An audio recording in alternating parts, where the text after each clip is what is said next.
Hi! So for today's video ay magbubukas tayo ng parcel. So may mga order ako sa Shopee at dumating na siya. So papakita ko sa inyo yung na-order ko. So first nabuksan ko na to. So ito yung walnuts.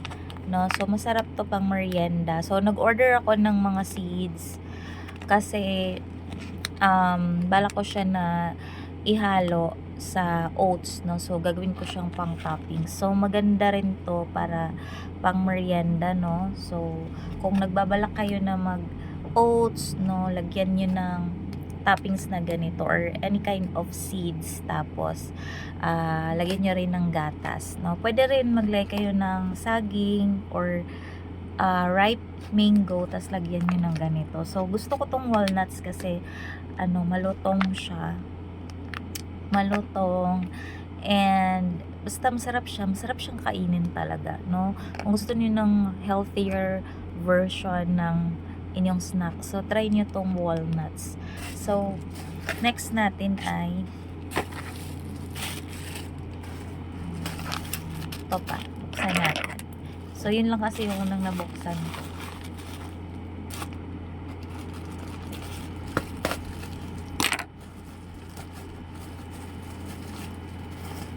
Tsaka masarap din kasi yung oats.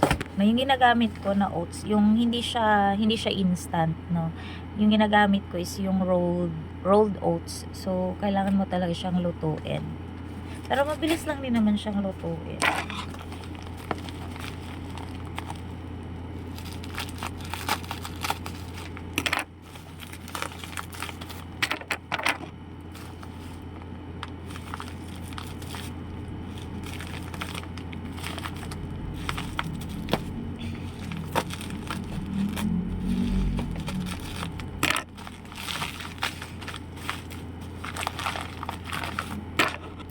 Grabe yung packaging, legit.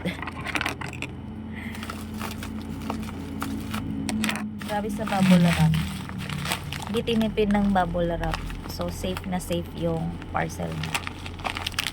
So next is itong kasoy. Kasoy. Yan, masarap din tong kasoy. So perfect din to kasi bala ko talagang gumawa din ng overnight oats.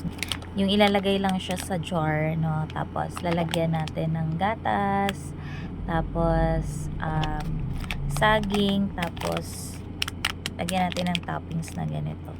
So masarap din to, malutong, and favorite ko din to, tong kasoy. Ayan. So si walnuts and si kasoy. Next is another parcel. So in order ko pala is tag 250 grams lang siya kasi yung ibang grams is pricey na masyado. So okay na sa akin yan. Next is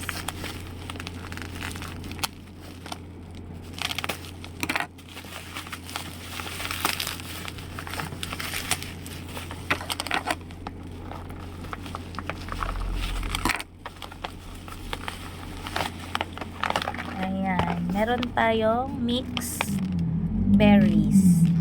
So dried siya, no? Dried mixed berries. Okay. So ito naman 100 grams lang. So perfect din to ihalo sa overnight oats. Next is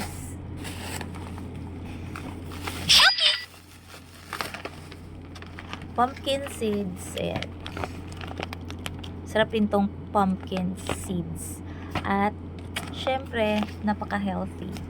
No, so kung gusto niyo mag-merienda, so pwede na to. Pwede niyo na tong papakin. So next, may isa pa.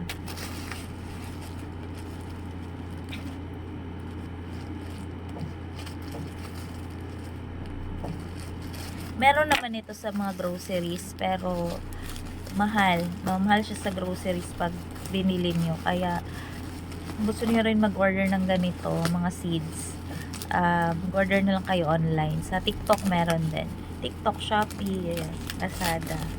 Kasi mas makamura kayo doon, and for sure quality din yung mga seeds.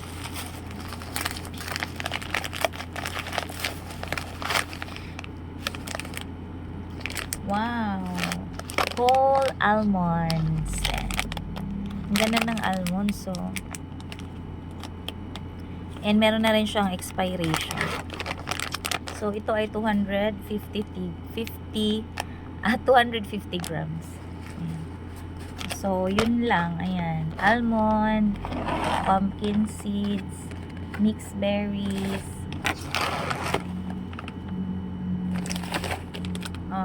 kasoy, and then walnuts. So, ito lahat.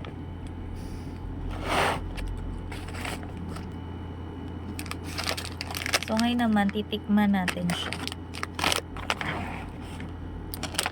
Tikman natin kung malutong. So, pitin natin ito.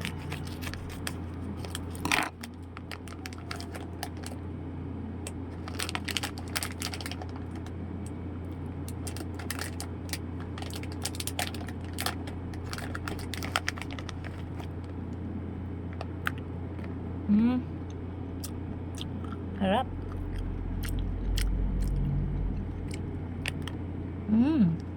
Ang lutong niya.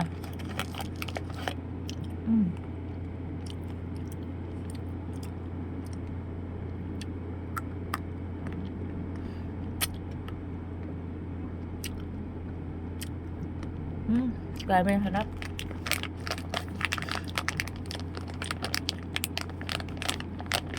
Harap. Sobra.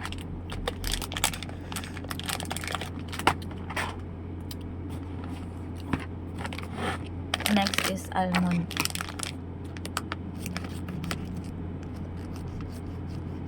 Mahilig talaga ako sa mga seeds. So, nag-order lang talaga ako ulit kasi meron pa naman akong tira doon pero konti na lang. Kaya, nag-order ako ulit kasi gusto kong gumawa ng overnight oats. No? Kasi, maganda yun pang snacks. Tsaka healthy din. Yan, ito ay almond. Ang ganda ng almond niya.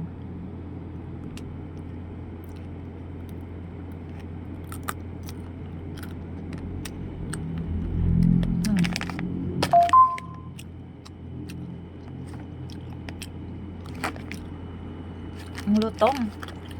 Isa pa.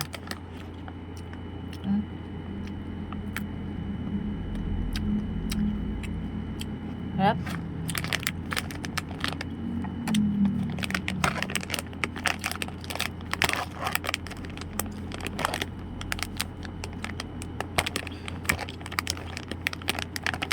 Maganda rin yung niya, lalagyan kasi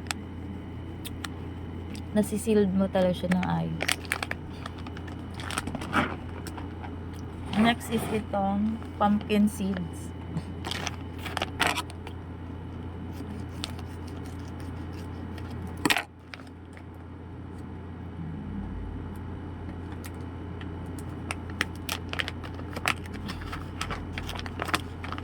Hindi na ako umorder ng chia seeds kasi meron pa akong stock. So, ito lang yung mga pinag-order ko. Kasi yung chia seeds, masarap rin yung panghalo sa oats. Sarap. Ang lutong.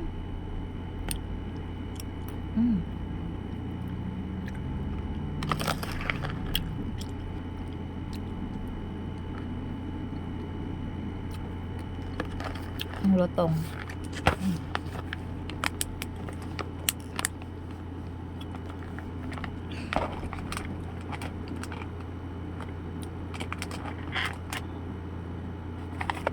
Next is mixed berries.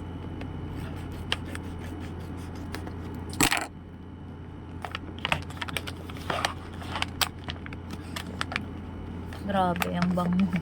Tingnan mo yung laman.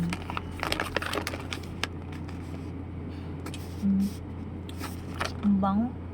Bango niya. So, meron siyang strawberry. Ayan. strawberry, meron din siyang cranberry, tsaka yung blueberry. So, dried to siya, dried. Tikim tayo ng blueberry.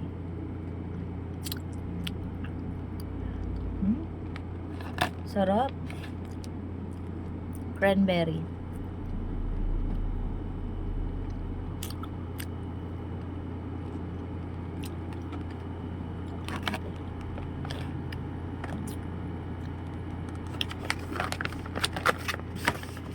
Sarap. Next is, ito lang, naka-vacuum sealed. So, pag binuksan natin siya, ano siya, hindi mo siya masasara kasi wala siyang parang kagaya nito na nalalak. Yan. Wala siyang ganun. So anyway, mamaya ko na lang to titikman. Pero, 100% malutong to. And fresh. So, ang sasarap talaga niya. So, try nyo din mag-order ng mga seeds, no? Panghalo sa oats ninyo, sa snack, overnight oats, no? So, tapos lagyan nyo siya ng fresh milk, no? Yung oats. Tapos, mga toppings, ganyan.